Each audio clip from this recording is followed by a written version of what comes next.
The Lockheed P-38 Lightning, a formidable aircraft with a striking twin-engine, twin-boom configuration, arrived on the European front in late 1942, trailing a formidable reputation. Boasting a top speed of 400 mm in level flight, its unique silhouette was unlike any other fighter in the sky. American military leaders harbored high expectations, anticipating that the P-38 would replicate its demonstrated dominance against the Japanese in the Pacific theater, effectively challenging the German Luftwaffe. However, within a mere few months, the P-38 squadron stationed in England began submitting after-action reports that painted a starkly different picture. These dispatches conveyed a narrative steeped in profound frustration, persistent mechanical malfunctions, and a distressing number of vacant seats at post-mission debriefing sessions, underscoring significant operational challenges. The inherent flaw of the aircraft manifested with particular ferocity during high-altitude interception maneuvers. When P-38 pilots would visually acquire German adversaries beneath them and initiate a dive to engage, they confidently relied on their superior speed to press the assault. Yet, an utterly terrifying phenomenon would consistently occur once the aircraft reached approximately 500 mph. At this critical juncture, the control yoke, the primary interface for pilot input, would inexplicably freeze solid within their grasp. Simultaneously, the aircraft's nose would autonomously pitch downward, intensifying the dive beyond the pilot's capacity to rectify the descent. The airspeed indicator would then rapidly surge past 550 mph, then 600 mph, as the entire airframe vibrated violently, seemingly on the verge of disintegration.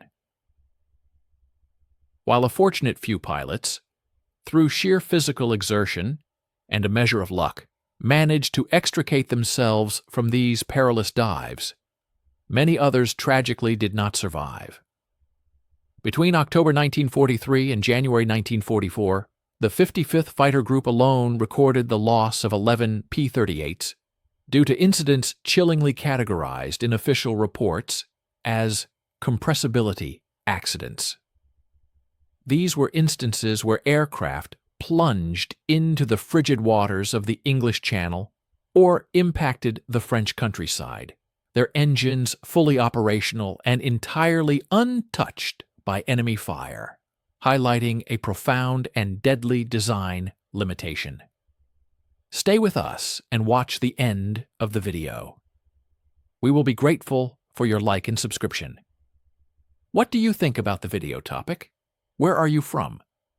The term compressibility was a relatively obscure concept, scarcely registering within the lexicon of aviation prior to the outbreak of the war.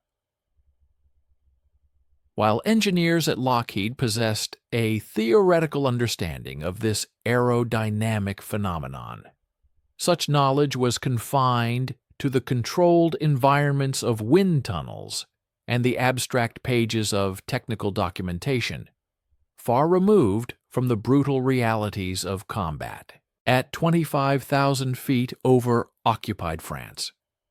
What the P-38 pilots were experiencing was their aircraft nearing the speed of sound, specifically around Mach 0.68 during a dive. At this velocity, the airflow over the upper surface of the wing began to generate powerful shock waves. These shock waves drastically altered the aircraft's aerodynamic characteristics and its responsiveness to control inputs. Crucially, the horizontal stabilizer, positioned between the aircraft's distinctive twin-tail booms, entered the disturbed air in the wake of these shock waves, resulting in an almost complete loss of its control authority.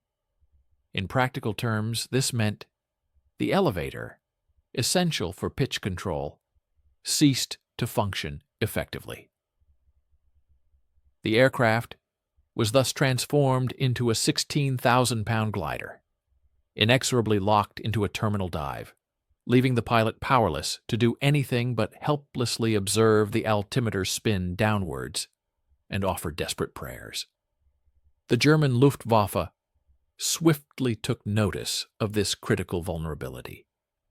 German fighter pilots had spent the preceding years of 1940 and 1941 meticulously refining their combat tactics against the comparatively slower British Hurricane and Spitfire fighters. They had mastered every conceivable maneuver, from the evasive split S and the aggressive high-side diving pass to the disengaging Chandelle climb. Consequently, when the P-38s initially appeared, experienced German pilots approached them with a degree of caution.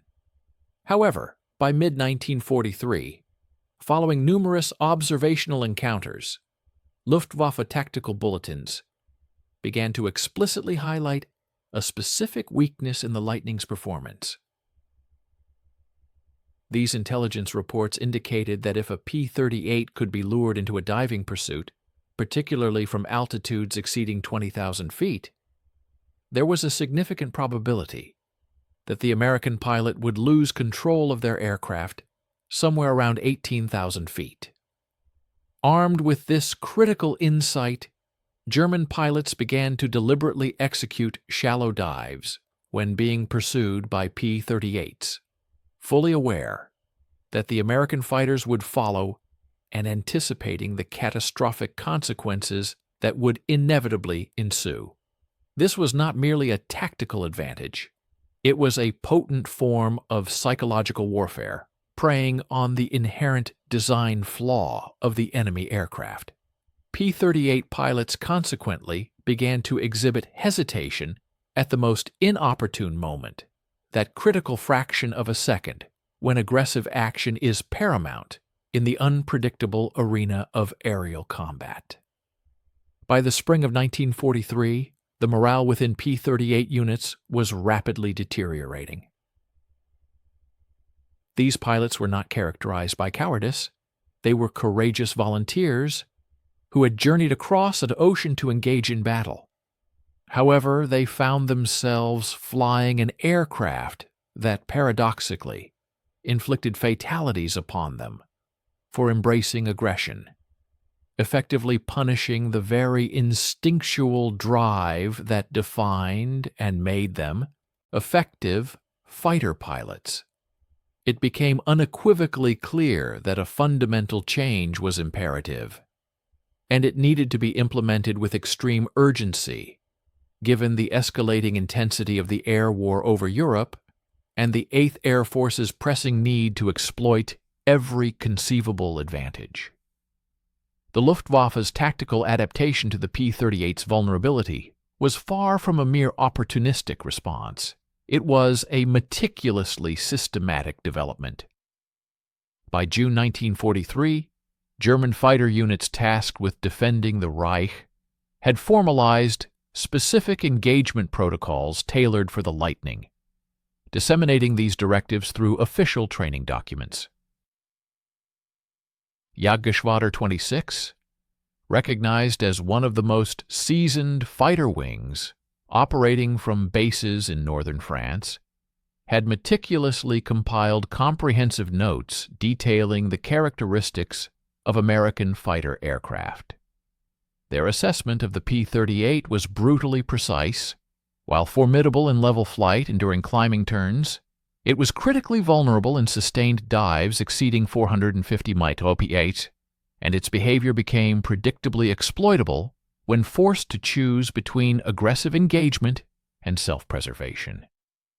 Oberleutnant Adolf Galland, who had by this time ascended to the esteemed position of General der Jagdflieger, reportedly reviewed combat film footage captured by gun cameras, which vividly depicted P-38s abruptly disengaging from attacks at crucial junctures. In several documented instances, Lightnings had initiated surprise attacks on German formations, capitalizing on an altitude advantage, commencing dives, only to abruptly pull up and away just as they were nearing effective firing range. German pilots initially interpreted this behavior as either excessive caution or a lack of adequate training. However, after thoroughly debriefing multiple encounters and meticulously examining American aircraft that had been shot down or captured, Luftwaffe intelligence officers painstakingly pieced together the puzzle of the compressibility problem. While they did not fully comprehend the intricate aerodynamic science underpinning it, German fighters themselves grappled with their own high-speed handling deficiencies. They unequivocally grasped its existence and, more importantly, how to exploit it to their tactical advantage. The standard German defensive maneuver evolved into what pilots colloquially termed the diving spiral. When ambushed from above by P-38s, a pilot in a Bf-109 or FW-190 would immediately execute a moderate dive, typically between 30 to 40 degrees, concurrently entering a gentle spiral. This was not a desperate, full-throttle emergency escape. Rather, it was a meticulously calculated maneuver. The dive angle was sufficiently steep to rapidly build airspeed and compel the pursuing P-38 to follow in an even steeper dive to close the distance. Yet it remained shallow enough to keep the German fighter well below the critical compressibility range. For example, the Messerschmitt Bf-1019G could maintain relatively stable controls in dives reaching speeds of up to 470 mph. The Focke-Wulf FW-190 was even more capable, remaining controllable past 500 mph under certain conditions. The truly devastating aspect of this tactic lay in its profound psychological dimension. A P-38 pilot, observing a German fighter diving away, was confronted with an impossible dilemma. If he aggressively pursued to achieve gun range, he risked the catastrophic onset of compressibility lockup, somewhere between 18,000 and 15,000 feet. Conversely, if he chose to pull up prematurely to mitigate that risk, he allowed the enemy to escape and appeared ineffectual to his squadron mates. Both choices inflicted a heavy psychological toll. Lieutenant Colonel Jack Jenkins of the 55th Fighter Group articulated this predicament in a classified report dated August 15, 1943, stating, "Our pilots know the aircraft's limitation. The Germans know it too. They're using our own airplane against us." Actual combat engagements from that summer vividly illuminated the problem with brutal clarity. On July 28, 1943, during a bomber escort mission, targeting Kassel, P-38s from the 20th Fighter Group engaged Bf-109s from Jagdgeschwader 3. The American fighters possessed a significant advantage in both altitude and position, positioned nearly 5,000 feet above the German adversaries. When the P-38s initiated their attack dive, the Messerschmitts immediately scattered and dove in various directions. 3 Lightning pilots tenaciously pursued their targets through 22,000 feet, then through 20,000 feet. At approximately 18,500 feet, 2 of the P-38s entered the dreaded compressibility lockup. 1 pilot miraculously managed to recover at 8,000 feet, after an uncontrolled descent of 10,000 feet. The other pilot, tragically, did not recover at all. His aircraft impacted a forest south of Kassel. The Bf-109s, having successfully exploited the P-38's weakness, climbed back to altitude and rejoined their formation. The outcome was 0 German losses, 1 American fatality, and 1 aircraft destroyed. Such mathematics were unequivocally unsustainable for the Allied war effort. By September 1943, some P-38 squadrons were discreetly being rotated into ground attack roles or reassigned to the Mediterranean theater of operations, where aerial combat typically transpired at lower altitudes. The aircraft that had been envisioned to command the European skies was instead proving to be a critical liability, a fact well understood by everyone from squadron commanders to the highest echelons of 8th Air Force headquarters. The ultimate resolution to this perplexing and deadly problem did not emanate from Lockheed's engineering department or from the analytical minds at 8th Air Force headquarters, but rather from an act of desperate ingenuity at 22,000 feet, somewhere over Belgium. The precise name of the pilot credited with this breakthrough remains a subject of historical debate. Some accounts attribute the discovery to Captain Robin Olds of the 479th Fighter Group, while others point to an unnamed pilot from the 55th. However, what remains undisputed is that someone pushing beyond the limits of frustration and willing to attempt any measure performed an action that fundamentally violated every instinct ingrained in a twin-engine pilot. During a diving pursuit of German fighters in late October 1943, as his aircraft began the telltale sickening shudder that signaled the onset of compressibility, he instinctively reached down and shut off his right engine. The immediate consequence of this radical action was so pronounced that he initially believed something else had catastrophically failed. The violent buffeting that had racked the airframe abruptly smoothed out. The nose of the aircraft, which had been stubbornly tucking downward despite the pilot's full back pressure on the control yoke, suddenly became responsive to his control inputs once more. The aircraft was still in a dive, still rapidly accumulating speed, but crucially, it was now controllable. He was able to pull out of the dive.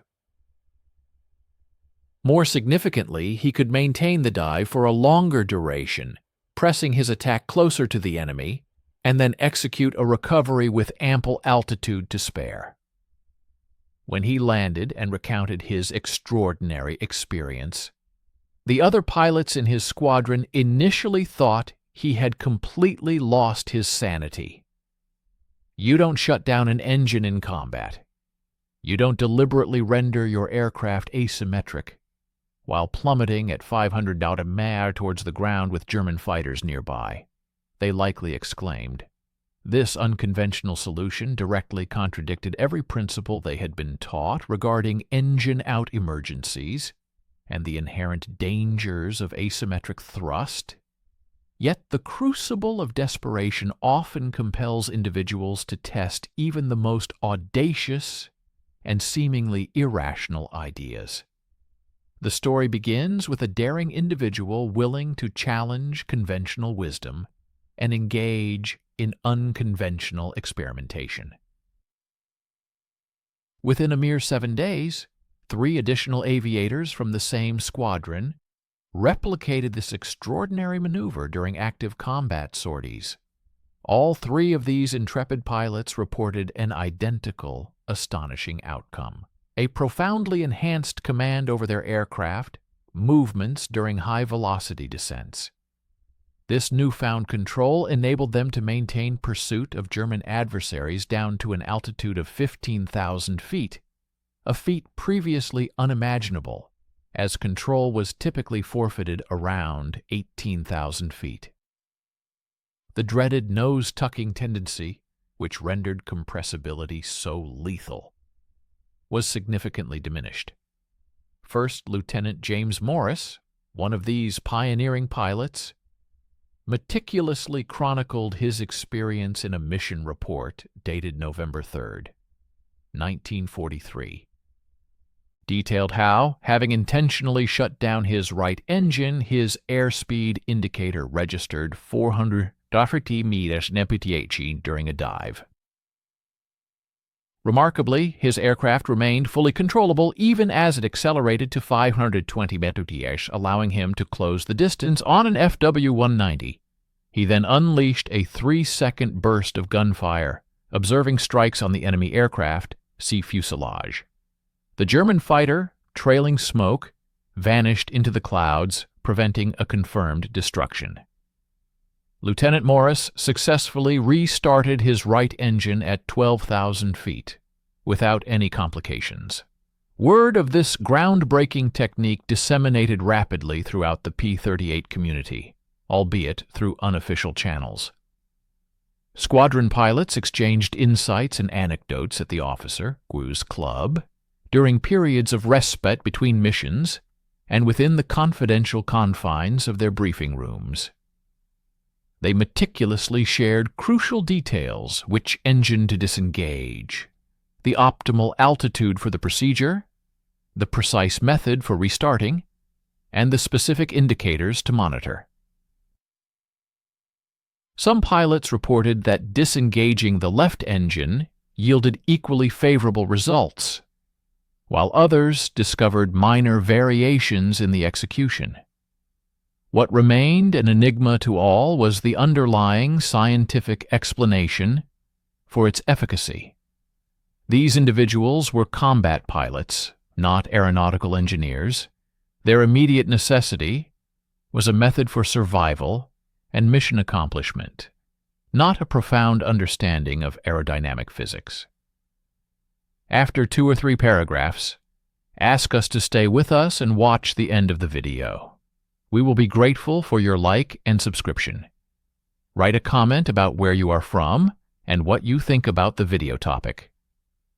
The resistance to this unorthodox technique emerged from unexpected quarters.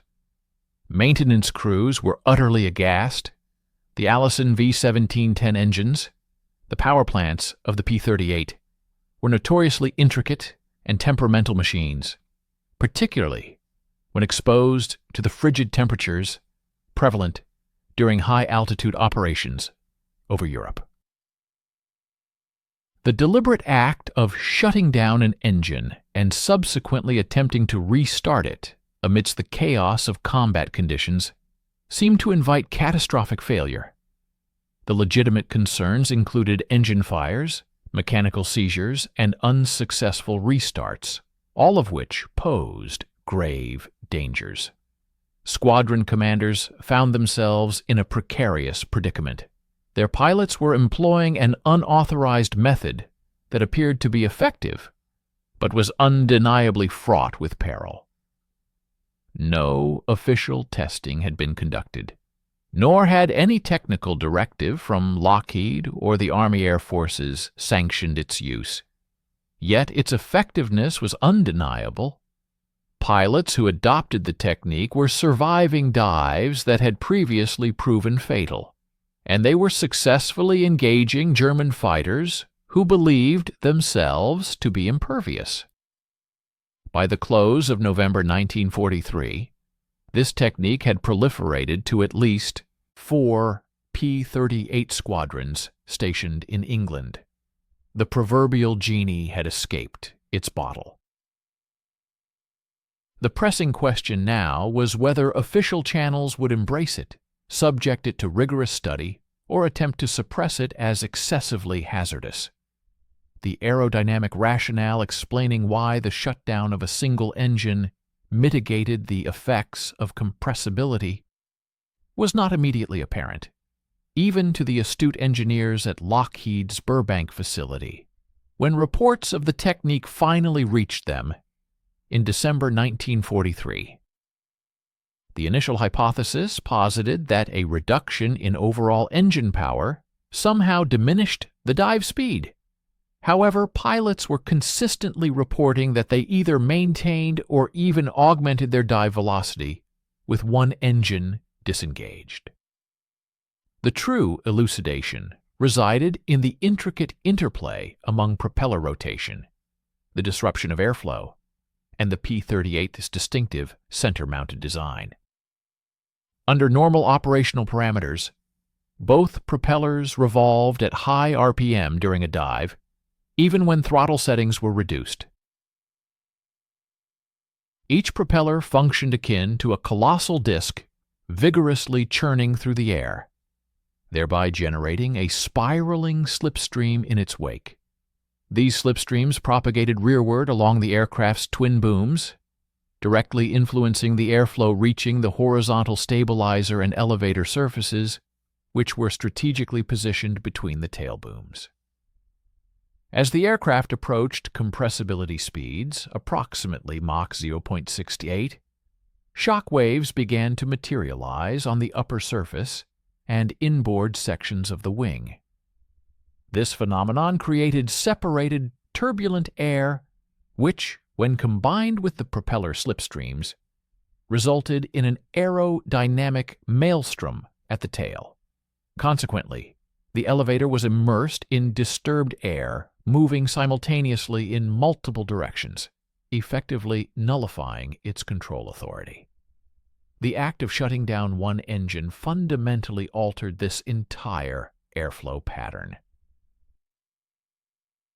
With one propeller either stationary or windmilling at a reduced RPM, the resulting asymmetric slipstream actually contributed to stabilizing the airflow reaching the tail surfaces.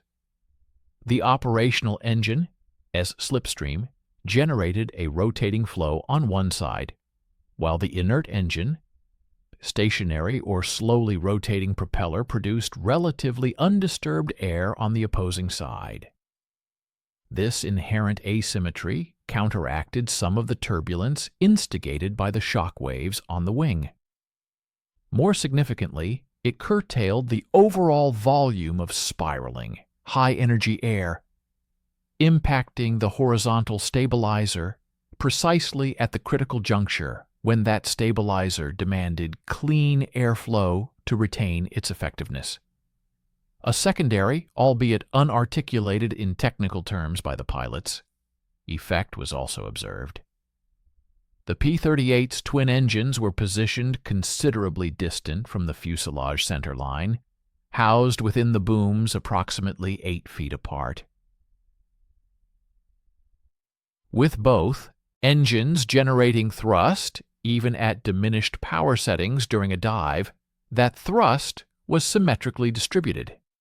However, with one engine disengaged, the operating engine created a yawing moment, a proclivity for the aircraft to rotate around its vertical axis. To counteract this, the pilot was compelled to apply rudder pressure. This rudder input induced a subtle sideslip, meaning the aircraft S-nose was directed slightly askew from its actual trajectory. This sideslip, perhaps only 3 to 5 degrees, modified the angle at which air impinged upon the wing, see leading edge. It disrupted the formation of shock waves just sufficiently to postpone the onset of full compressibility lockup by approximately 0.05 Mach, which translated to roughly 30 mph of additional controllable dive speed. The intricate mathematics underpinning this phenomenon were anything but straightforward. Captain Harold Birkeland, an engineering officer assigned to the 55th Fighter Group and an alumnus of MIT's aeronautical engineering program before the war, endeavored to quantify this effect in a technical memorandum dated January 12, 1944.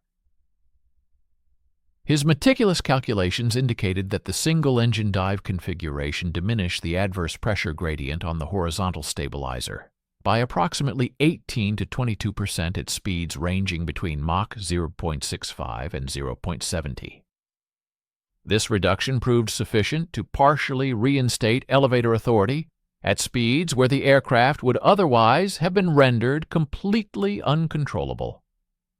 Clarence Kelly Johnson, Lockheed, chief aerodynamicist, a luminary who would later conceptualize the U-2 spy plane and the SR-71 Blackbird, meticulously reviewed the combat reports and Birkeland's comprehensive analysis in February 1944.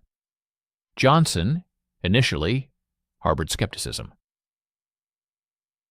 The notion that deliberately inducing an asymmetric thrust condition could enhance high-speed handling appeared counterintuitive to his engineering sensibilities. Nevertheless, when Lockheed test pilots rigorously evaluated the technique in controlled dive tests at Muroc Dry Lake in California, their findings unequivocally corroborated what combat pilots had serendipitously discovered through painstaking trial and error. The P-38 maintained full controllability at indicated airspeeds reaching 535 mph with a single engine disengaged, a stark contrast to the loss of control typically encountered around 505 mph with both engines operational. The formal endorsement of the single-engine dive technique necessitated navigating the labyrinthine corridors of military bureaucracy, a process that unfolded at a vastly different pace than the exigencies of combat. By January 1944, a sufficient number of P-38 pilots were employing the method that 8th Air Force Headquarters could no longer disregard it. However, transforming individual pilot experimentation into standardized tactical doctrine demanded the implementation of comprehensive training programs, the issuance of technical orders, and formal approbation from multiple echelons of command. Colonel Hub Zemke, the commanding officer of the 56th Fighter Group and one of the most revered tactical strategists in the European theater, assumed a pivotal role in formalizing the procedure after personally witnessing a demonstration during a joint training exercise on January 18, 1944. The inaugural structured training program commenced at Boxted Airfield in Essex, the home base of the 55th Fighter Group, on January 25, 1944.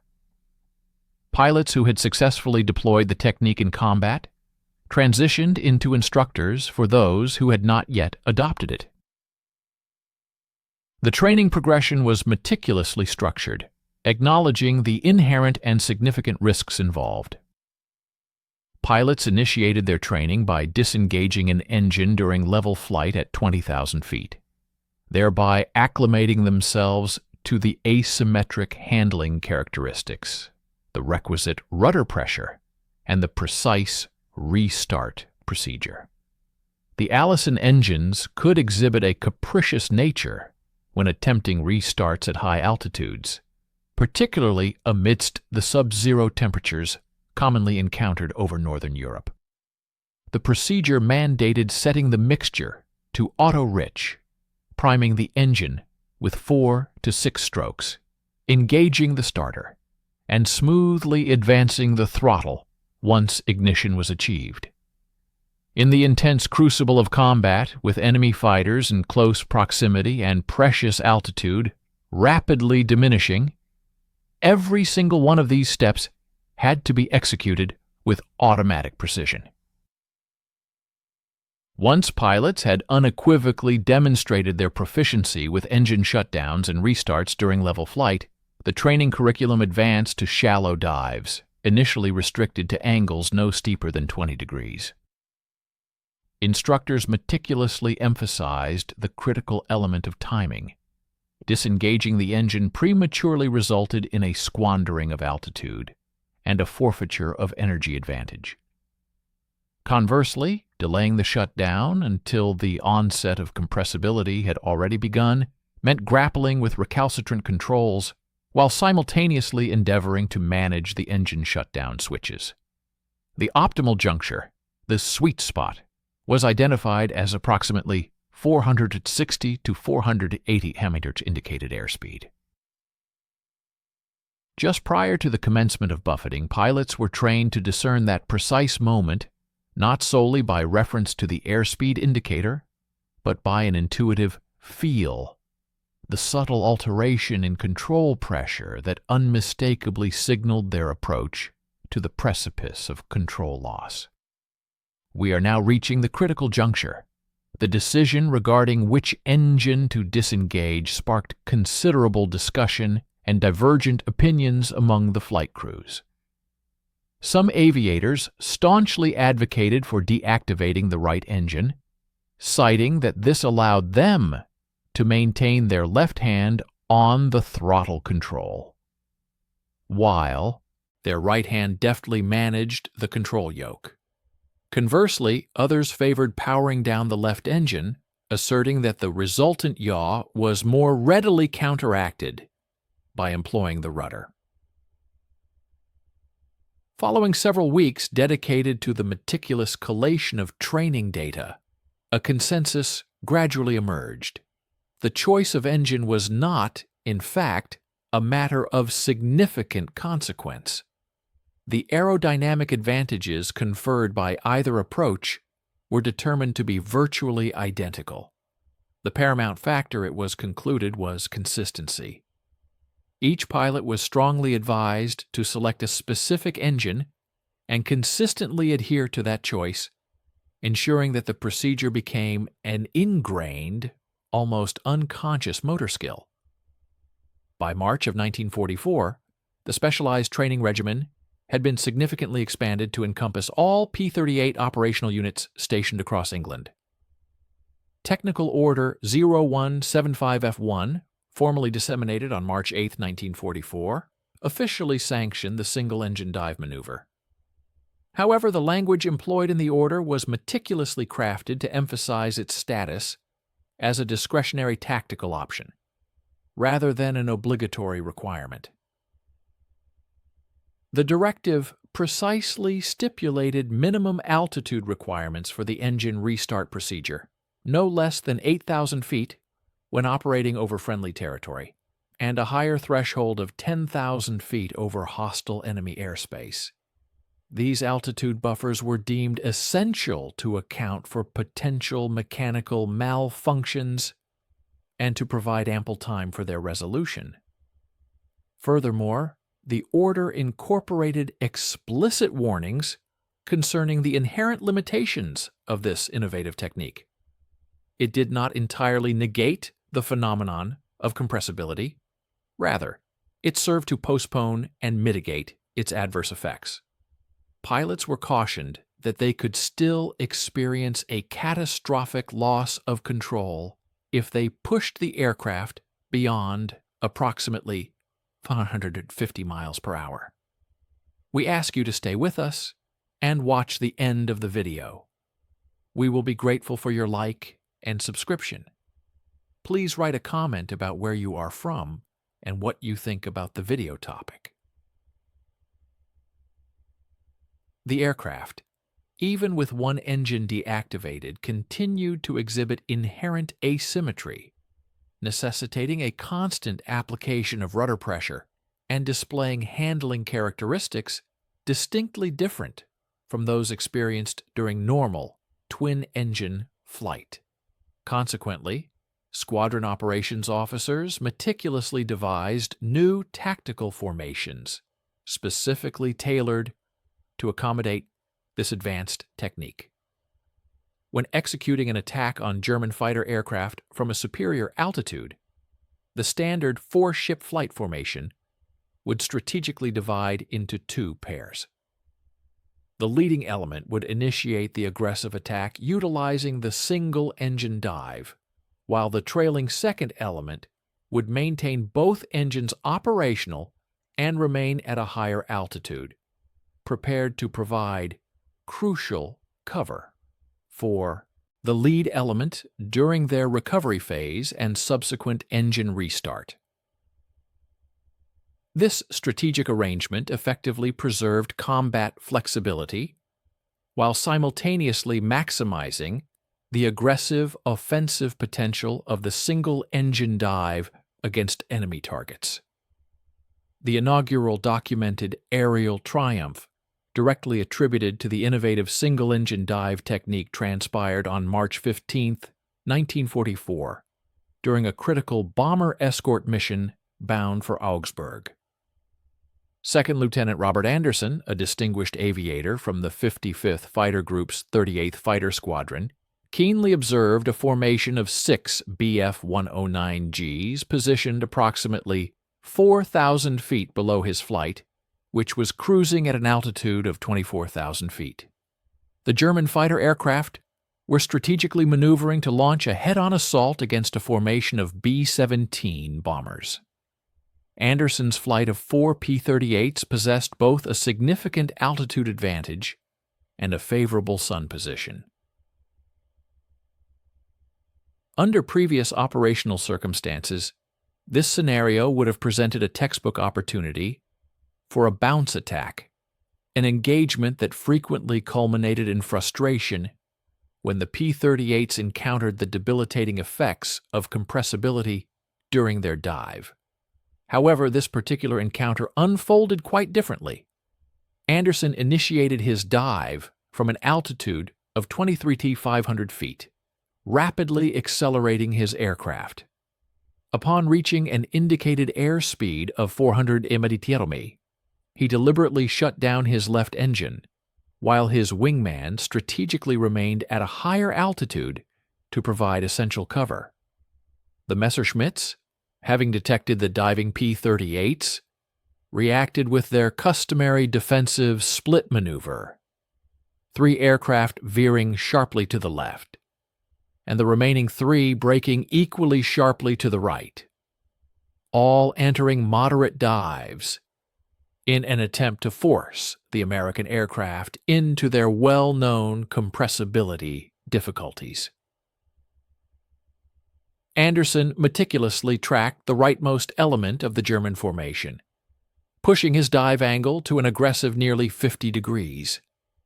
His airspeed steadily climbed, surpassing 500 mph, then further increasing to 520 mph. Critically, the flight controls remained reassuringly firm and responsive in his hands. The characteristic buffeting that typically preceded a complete control lockup never intensified beyond a mild, manageable vibration.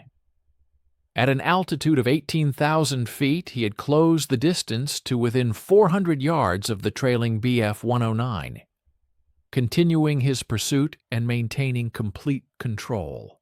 The German pilot, likely operating under the assumption, based on prior encounters, that the P-38 would either disengage or lose control at any moment, maintained his dive without executing aggressive evasive maneuvers. Anderson unleashed a devastating 3-second burst of fire at a range of 300 yards, employing all 4 50 caliber machine guns and a single 20mm cannon. Tracers expertly traversed the Messerschmitt's left-wing root and fuselage. Pieces of the German fighter visibly detached and flew away. Smoke billowed from the engine cowling, quickly followed by flames. The Bf-109 rolled inverted and entered a flat spin. Anderson unequivocally confirmed that the enemy pilot successfully bailed out at approximately 12,000 feet. Without any discernible difficulty, Anderson restarted his left engine at 14,000 feet and smoothly climbed back to rejoin his flight. The entirety of this intense engagement, from the initial dive to the successful engine restart, transpired in less than 90 seconds. News of Anderson's decisive victory quickly reverberated throughout the P-38 pilot community within mere hours.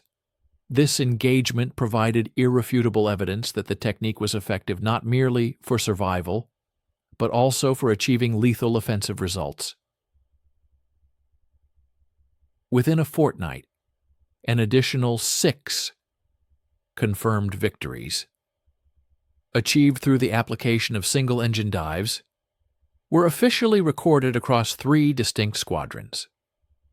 On March 22nd, Captain Harold Stump of the 20th Fighter Group masterfully employed the technique to pursue and intercept an FW-190 that had inflicted damage upon a B-24 and was attempting to evade by diving towards a cloud formation.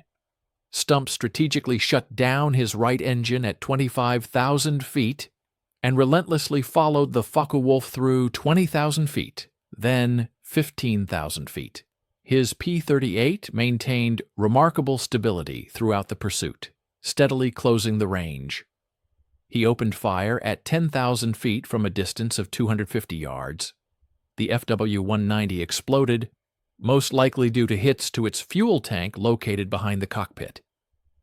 The psychological transformation among P-38 pilots proved to be as significant as the tangible tactical outcomes. For many months, these aviators had been operating an aircraft that seemed to penalize aggressive tactics. Now they possessed a powerful tool that unequivocally restored their capability to press home attacks without the debilitating apprehension of uncontrollable dives. Confidence, which had waned, surged anew. Pilots who had previously exhibited hesitation when diving on German fighters once again displayed aggressive resolve. The fundamental aircraft itself had not undergone any alteration, but the pilot's capacity to effectively harness and exploit its inherent capabilities had expanded dramatically. The German Luftwaffe observed a discernible shift in P-38 performance, though they initially struggled to comprehend its underlying cause. Luftwaffe combat reports from April 1944 began to include observations noting that American twin-engine fighters were now sustaining pursuit of German aircraft through dive maneuvers, whereas previously they would have typically disengaged. A captured German pilot from Jagdgeschwader II, who was shot down on April 8, 1944, revealed during interrogation that his unit had received explicit warnings that the Lightning pilots had acquired new tactics and were no longer reliably vulnerable in diving engagements. The precise nature of these novel tactics remained elusive to German intelligence for several more months, yet the tactical advantage they had initially provided was demonstrably diminishing. German intelligence officers initiated the process of deciphering the single-engine dive technique in late April 1944, following a meticulous analysis of gun camera footage from an FW-190 that had miraculously survived an engagement with P-38s over France. The footage depicted a lightning and relentless pursuit during a steep dive, and a painstaking frame-by-frame examination revealed that one of its propellers was not rotating in a normal fashion. It appeared to be either windmilling or completely stationary. Initial assessments dismissed this anomaly as either battle damage or a mechanical failure. However, when similar footage emerged from 3 separate engagements within a 2-week period, Luftwaffe Technical Intelligence commenced a more rigorous and serious investigation. The definitive confirmation arrived from an entirely unexpected source. On May 6, 1944, a P-38J belonging to the 479th Fighter Group suffered a catastrophic engine failure during combat operations over Belgium. The pilot, First Lieutenant Thomas Watkins, attempted to return to England on a single engine, but was ultimately compelled to bail out over German-held territory near Liège. He was captured within hours of landing. During his interrogation at Oberursel West, the Luftwaffe's principal interrogation center for captured airmen, Watkins initially steadfastly refused to discuss tactics or technical matters, adhering strictly to providing only his name, rank, and serial number. However, interrogators observed a peculiar item among his personal effects: a small notebook containing handwritten procedures for various emergency scenarios, prominently featuring a section titled High-Speed Dive Single-Engine Technique. The German interrogators, highly skilled in the art of extracting information through seemingly casual conversation, gradually coaxed details from Watkins over several days. He eventually elaborated on the technique, although he maintained that he had only employed it once and did not fully grasp the precise reasons for its efficacy. That partial information proved sufficient. By mid-May 1944, Oberkommando der Luftwaffe disseminated a tactical bulletin to its fighter units, issuing a stern warning that American P-38 pilots were deliberately deactivating one engine during dive attacks to maintain superior control at elevated speeds. The bulletin recommended more aggressive initial brakes when confronted by lightnings from a position of altitude advantage, advocating for steeper dive angles to compel the Americans into deeper dives before they could effectively employ the technique, and emphasizing immediate, hard-turning maneuvers once the P-38 closed to firing range, given that the single-engine configuration diminished the Lightning's ability to sustain high G-turns. Jagdgeschwader 26, a unit that had been among the first to exploit the P-38's vulnerability to compressibility problems, swiftly adapted its tactical approach.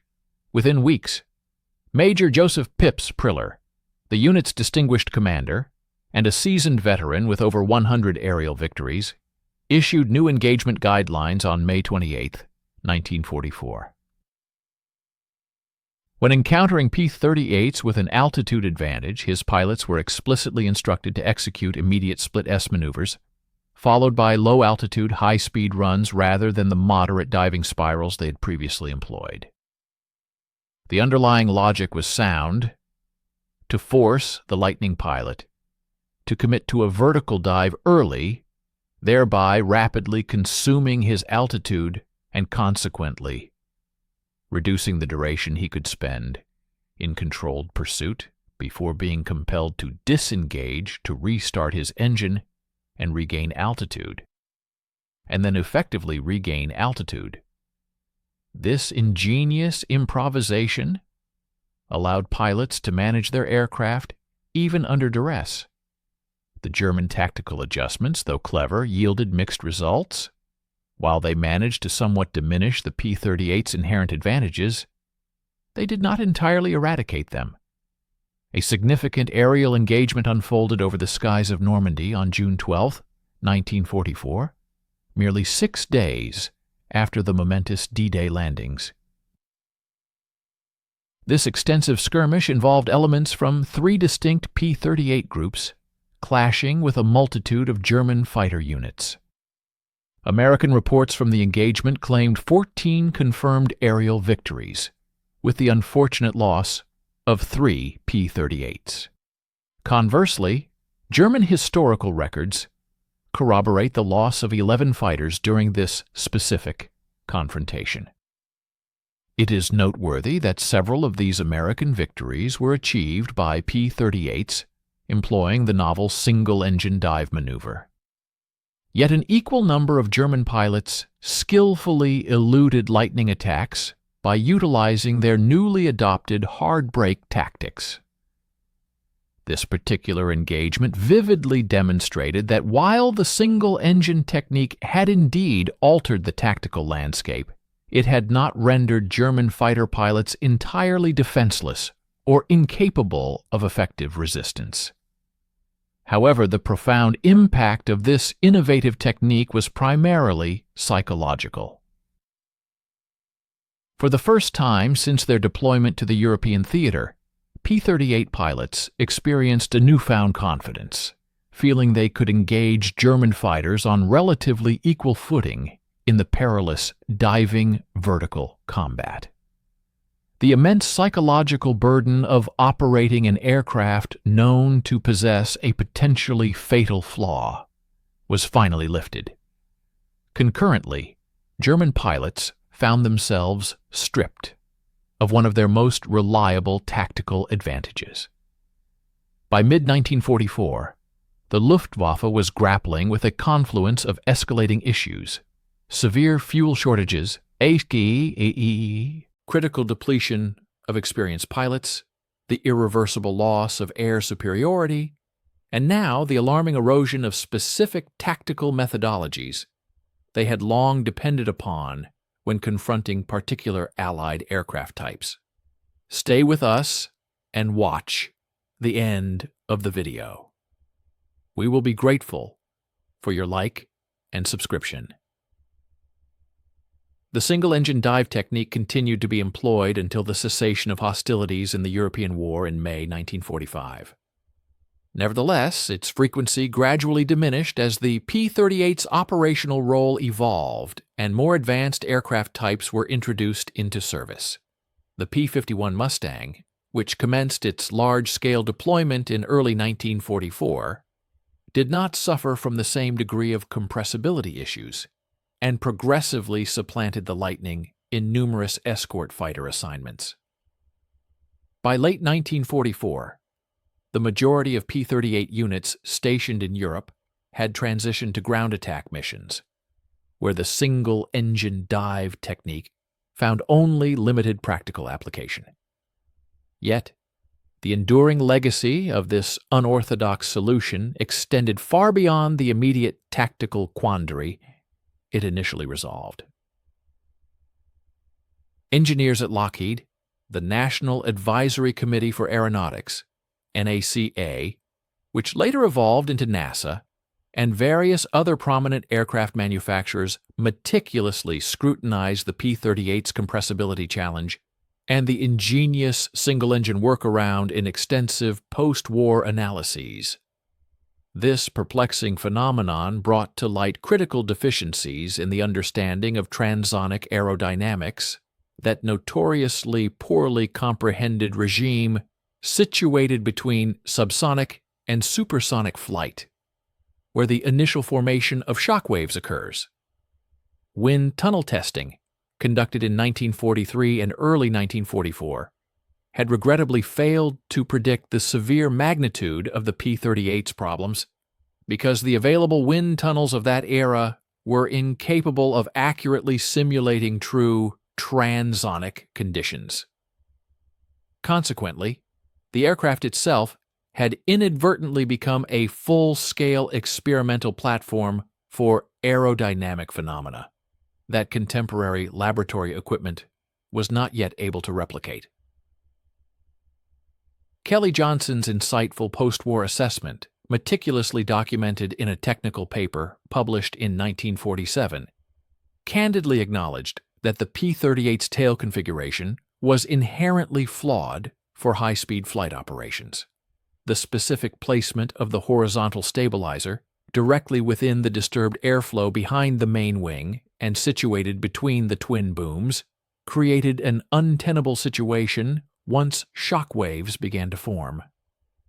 Subsequent twin boom designs, such as the later variants of the Northrop P-61 Black Widow and numerous post-war aircraft, demonstrably incorporated the invaluable lessons gleaned from the P-38's arduous struggles.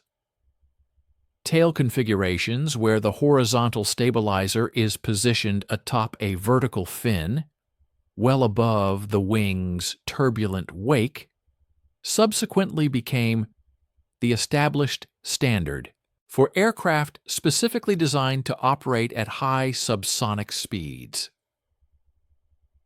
Furthermore, the single-engine technique significantly influenced the prevailing thought processes concerning asymmetric thrust management. Prior to the P-38's operational experience, asymmetric thrust was almost exclusively perceived as an emergency condition that demanded immediate correction, or ideally, complete avoidance. The groundbreaking discovery that deliberate asymmetry could in fact provide tangible aerodynamic benefits under very specific conditions opened entirely new avenues of research and exploration. Post-war experimental aircraft occasionally integrated differential thrust as a novel control mechanism, although this concept never achieved widespread adoption in mainstream fighter design. The more profound lesson, however, was subtler, that truly unconventional solutions to complex aerodynamic problems might be unearthed through practical operational experimentation rather than solely through rigorous engineering analysis. Perhaps the most profound and enduring legacy was cultural rather than purely technical. The single-engine dive technique unequivocally demonstrated that combat pilots, operating under immense life-or-death pressure, possessed the remarkable capacity to discover innovative solutions that had eluded even the most brilliant engineers and designers. This experience powerfully validated the critical importance of rapid and efficient feedback loops between operational units and development teams, a fundamental concept that subsequently became foundational to post-war military aviation development strategies. The era in which aircraft designers would simply deliver a finished product and expect pilots to passively adapt was undeniably drawing to a close. The P-38 experience compellingly showed that the most effective aircraft systems emerged from genuine collaborative partnerships between those who meticulously designed aircraft and those who valiantly flew them in the crucible of combat. For the intrepid pilots who flew P-38s in Europe throughout 1943 and 1944, the technique represented something far more personal and deeply meaningful. It served as undeniable proof that they possessed the innate ability to adapt, improvise, and ultimately overcome significant limitations in their equipment through sheer skill, ingenuity, and unwavering determination. While the P-38 never quite achieved the dominant fighter status in Europe that pre-war expectations had optimistically predicted, it nonetheless served effectively once its dedicated crews learned to operate both within and around its inherent limitations. Hundreds of brave pilots successfully brought their Lightnings home safely, employing a technique that was not documented in any official technical manual, discovered not within the sterile confines of an engineering laboratory, but born from the desperate improvisation of combat at a breathtaking altitude of 22,000 feet. This represents the kind of profound innovation that often goes unrecorded in official histories, yet it undeniably alters the outcome of critical air battles and, most importantly, saves countless lives, one meticulously shut-down engine, and one precisely controlled dive at a time. I am from Your Country, and I think this video topic about wartime innovation, especially pilot-led tactical development, is incredibly fascinating. It highlights how real-world challenges can drive unexpected solutions that even expert engineers might miss.